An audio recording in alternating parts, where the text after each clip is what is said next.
Vamos pular para o capítulo 31, tá? Então, no capítulo 31, nós vamos falar sobre a vingança de Yahuwah Elohim, que ele estabeleceu, que o povo de Israel tinha que efetuar essa vingança contra o povo de Midian, tá? Contra os midianitas, tá? Então, nesse capítulo 31, o Bilam, tá? Balaão, né? O profeta assalariado das nações, ele vai morrer, tá? Curiosidade, Bilam, ele era conselheiro do faraó, tá? E os dois filhos dele é que resistiam a Moisés, como é dito na Aliança Renovada, tá? Como Janes e Jambres, né? Janes e Jambres resistiram a Moisés, tá? Então no Sefer Yashar, no livro de Jazar, fala que Balaão era o pai dos Janes e Jambres, ou seja, daqueles magos lá, aqueles encantadores que resistiam a Moisés, tá? Então é bem interessante o livro de Jazar, que mostra muitas curiosidades, tá? Vocês estão sentados? Eu vou dar uma notícia bombástica para vocês, tá? Estão sentados? Aperte o cinto aí. O livro de Jazar fala qual era a estatura do faraó, né? Então, vão pensando aí, tá? O livro de Jazar fala, eu vou dizer para vocês, tá? Quando vocês imaginam o faraó, vocês imaginam, né, quando passa algum filme, coloca aqueles camaradas imponentes, grandes, tudo forte, né, e tal, novelas bíblicas que fazem no Brasil, inclusive colocaram um ator alto pra caramba, o cara acho que tem quase 2 metros de altura, e o livro de Jazar fala que o faraó tinha, pasmem, tá? Tinha 1,5 côvado de altura, tá? Ou seja, 1 côvado é em torno de 45 centímetros, tá? 45 a 50 centímetros, mas é 45, 1,5 côvado. Ou seja, 67 centímetros e meio, tá? Mas vamos ajudar o faraó. Vamos arredondar para mais, 70 centímetros, tá? Então o livro de Jazar fala que ele era barbudo, a barba dele chegava no chão. Tá todo mundo rindo, né? O grande faraó tinha menos de 70 centímetros. E eu fui checar aqui, eu falei, mas será que isso é possível? Como é que pode um negócio desse? E eu vi na internet, vocês podem checar aí, o menor homem do planeta Terra hoje, ele é menor até do que o faraó, tá? Ele tem, acho que é 50 e poucos centímetros, se eu não me engano. Tipo anão, né? Oi? Ele devia ser tipo anão. Era não. Tinha, até no livro de Jazar fala que ele era chamado por um nome lá em que os anões são chamados. Ou seja... Agora eu fico imaginando... O faraó com menos de 70 centímetros de altura. Eu fico imaginando um faraó desse encarando Moshe e falando das pragas e recebendo lá. Imagina, gente. Que doido, né? Toquinho, né? Um pedacinho de maldade, né? Então esse faraó, imagina, né? Eu não sei, se devia ele ter uma turma lá para pegar ele no colo, botar ele no trono dele, né? Então assim, não sei quem sabia disso, né? Então no livro de Jazar fala que ele tinha 1,5 côvado, tá? E o menor homem do mundo hoje, vocês podem até jogar aí, eu joguei umas semanas atrás, se eu não me engano ele tem 50 e poucos centímetros, se alguém descobrir aí, tá? Coloquem, tá? Então o faraó ainda era um pouquinho maior, né? Ainda seria grande comparado com esse homem que hoje é o menor homem do planeta Terra, mas bem baixinho, né? Então até uma pessoa, um anão normal tem 1 metro e pouco, mas o faraó tinha em torno de 67 centímetros. Vamos dar 70 centímetros para ele aí, tá? Então um dos conselheiros do faraó era o Balaão. Ele vai morrer aqui nesse capítulo 31, tá? Então vamos lá. Vamos estar lendo aqui um comentário do capítulo 31, versículo 2, tá? Diz assim: depois serás juntado ao teu povo. Vamos ler desde o 1. E falou Yahuwah a Moshe dizendo: vinga os filhos de Israel dos midianitas, depois serás recolhido ao teu povo. Moisés poderia, se eu não me vingar dos midianitas, eu não vou morrer, não serei recolhido ao meu povo. Já tinham pensado nisso? Os nossos comentaristas analisam isso, tá? Moisés poderia, não vou me vingar não, porque quando eu me vingar dos midianitas vai ficar bem próximo à minha morte. Mas Moisés, mesmo diante da morte, ele continuou sendo obediente. Vamos lá. Olha o que diz o comentário. Depois serás juntado ao teu povo. O Midrash escreve que Moisés poderia viver mais tempo se quisesse, pois a sua morte estava, em primeiro lugar, condicionada à vingança contra os midianitas.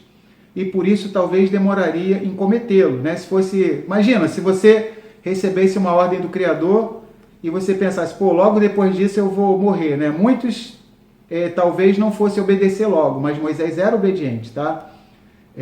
Vamos lá.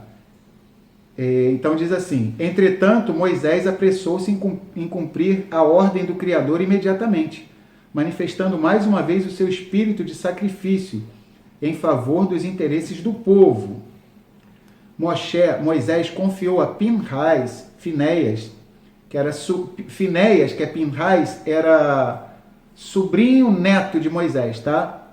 Era neto do irmão de Moisés, de Aharon, tá? Moshe confiou a Pinhais a tarefa de conduzir o povo de Israel a batalhar contra Midian. Versículo 6. Tendo sido mandado por Elohim para vingar-se dos midianitas, como o legislador Moisés confiou a missão a outros. Então Moisés tinha que se vingar dos midianitas, mas por que ele convocou o sobrinho neto dele, Pinhais? Vamos lá. Os rabinos contestam recordando este antigo provérbio: poço em que bebeste água, não atires nele pedras. De fato, Moshe tinha encontrado refúgio neste país e se casara lá. Está registrado em Êxodo, Shemot 2, capítulo 2, do 15 ao 22. Assim, Moshe não achava correto liderar o seu exército contra este povo. Vocês lembram, né? Moshe, ele chega em Midian. O que acontece? Ele toma uma das filhas de Itrô, de Jetro, para se casar, Zípora, tá? Então, bem ou mal, vamos dizer assim, ele foi abençoado nesse lugar chamado Midian, tá? Então, por isso que existe esse ditado bem antigo, tá? No poço em que você bebeu água, você não deve atirar pedras contra ele, tá? Então, umas semanas atrás, até a Mary estava lembrando que Moshe não pôde ferir as águas do rio Nilo. Por quê? Porque outrora, muitos anos atrás, quando ele era um bebezinho, através das águas do rio Nilo, a vida dele foi preservada, tá bom? Então, Moshe não pôde ferir também a terra do Egito, tá? Foi Aharon que teve que ferir, que a terra virou piolho, tá? O que acontece? Por quê? Bem ou mal, a terra do Egito recebeu bem Moisés. Ele viveu no palácio, foi criado com toda a consideração ali dentro do palácio do faraó, tá?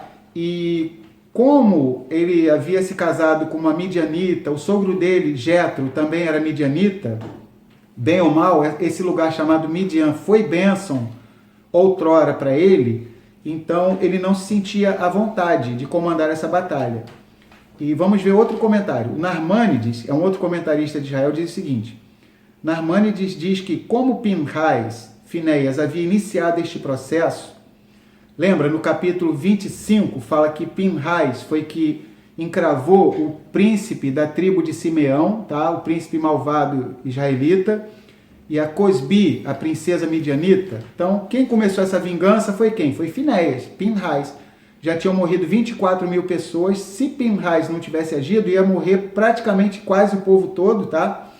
Então, como Pinhais começou, então, o Narmânides diz o seguinte: como Pinhais havia iniciado este processo, que é descrito no capítulo 25 de Números, e como não cabia ao seu pai Elazar, que era sumo sacerdote, guerrear, ou seja, o sumo sacerdote não deveria estar guerreando essa batalha física, tá?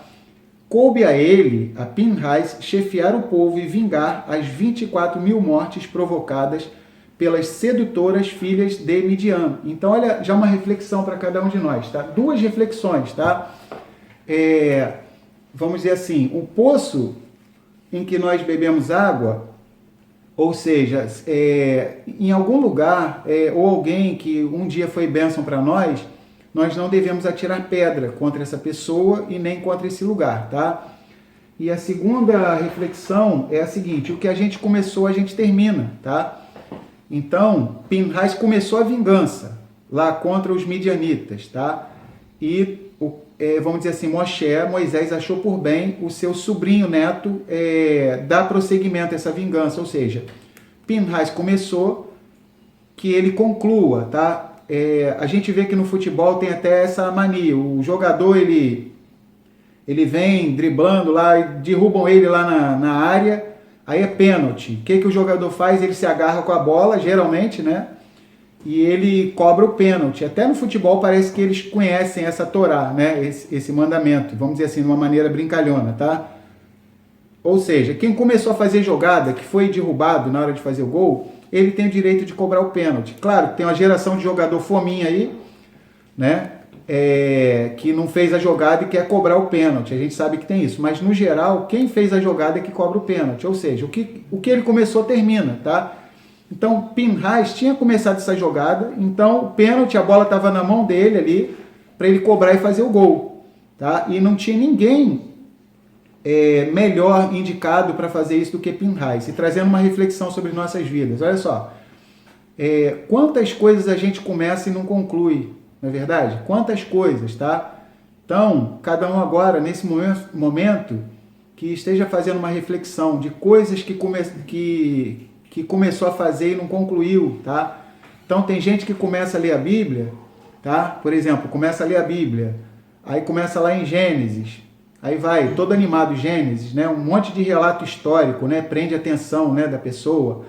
Êxodo, pô, legal pra caramba. Aí daqui a pouco, o povo atravessa o Mar Vermelho, aquela coisa toda, aí começa, daqui a pouco passa aqueles relatos ali, aí começa a descrição dos utensílios do tabernáculo.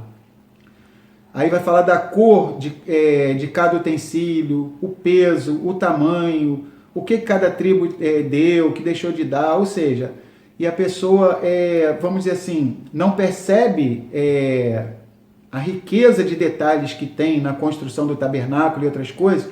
Então muitos param no livro de Êxodo, alguns mais corajosos chegam no Levítico, aí fica parado no Levítico e depois já leu a Bíblia toda? Não, aí vou ler de novo, aí volta para o Gênesis, aí fica Gênesis, Êxodo, Levítico, né? Fizeram uma pesquisa, se eu não me engano, acho que foi nos Estados Unidos, eu acho que no Brasil é a mesma coisa, tá? Qual o livro menos lido pelos cristãos, pelo cristianismo? E qual é o livro menos lido?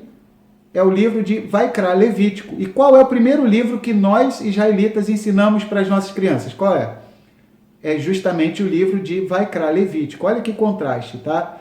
Então, o cristianismo, o livro menos lido pelo cristianismo é Levítico. E é o primeiro livro lido por nós do povo de Israel, é o livro de Levítico. Por quê?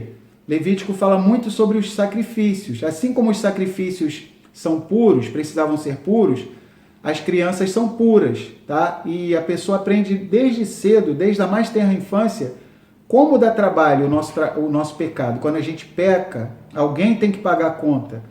Bendito seja Yahuwá, que ele mesmo veio aqui, 2000 anos atrás, Mariá, Yahuwá, Yahushua HaMashiach, e resolveu esse problema de uma vez por todas, tá? Então, nós temos que começar uma coisa e terminarmos, tá? Não precisa dizer ninguém aí se já leu, mas eu vou fazer a pergunta. Não é para ninguém escrever aí, tá? E nem para diante das outras pessoas que estão na casa, para a pessoa não ficar constrangida. Mas pensa aí. Você já leu a Bíblia toda? Tá? Então não precisa me responder, tá? É para você responder para você mesmo e para o Criador. Você já leu a Bíblia toda, né?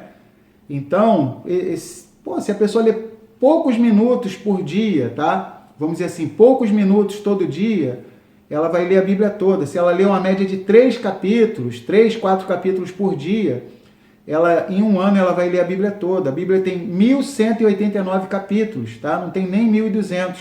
Então, 3 a 4 capítulos por dia, a pessoa consegue ler a Bíblia toda em um ano. Existem métodos, tá? de leitura anual. Você pode ler a Bíblia toda em 6 meses. Teve uma mulher brasileira que ela era chamada de Bíblia ambulante, tá? Ela foi a pessoa que mais leu a Bíblia.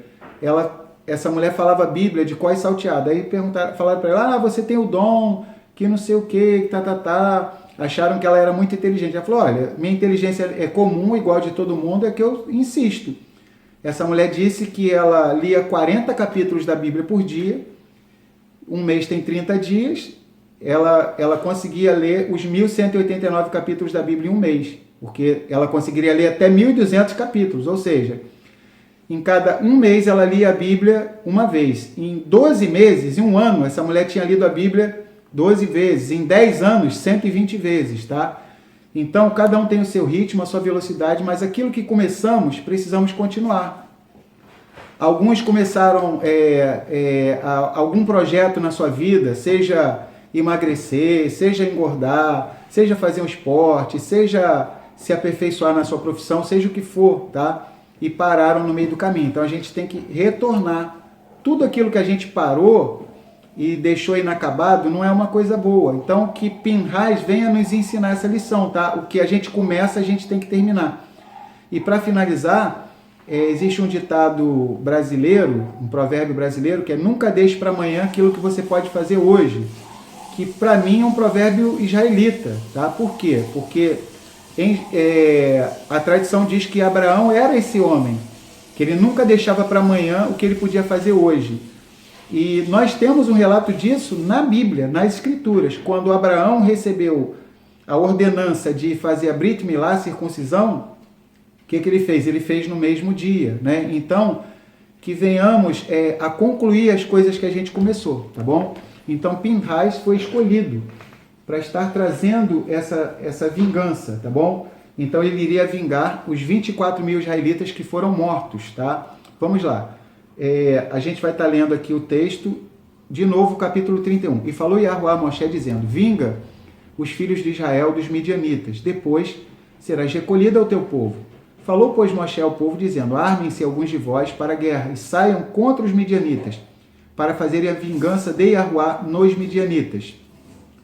1000 de cada tribo, entre todas as tribos de Israel, enviareis ao exército. Então, nós fazemos parte do exército de Yahuwá Elohim. Então, 1000 de cada tribo, 12 mil ao todo. Pode falar. A Eli Moreira está falando que a mãe dela lê a Bíblia há 15 anos, todos os anos. Aí, que show. A mãe da irmã Eli Moreira lê uma vez por ano, lê a Bíblia toda, não é isso aí?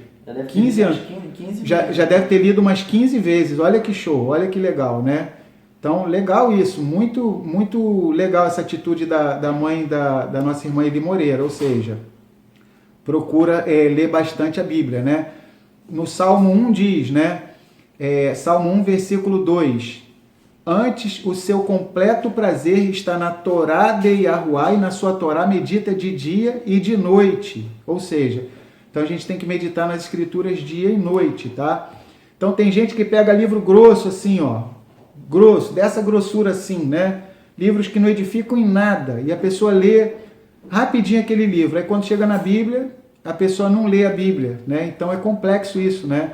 Então, por exemplo, até o pessoal brinca que tem cristãos que devoram livros seculares, né?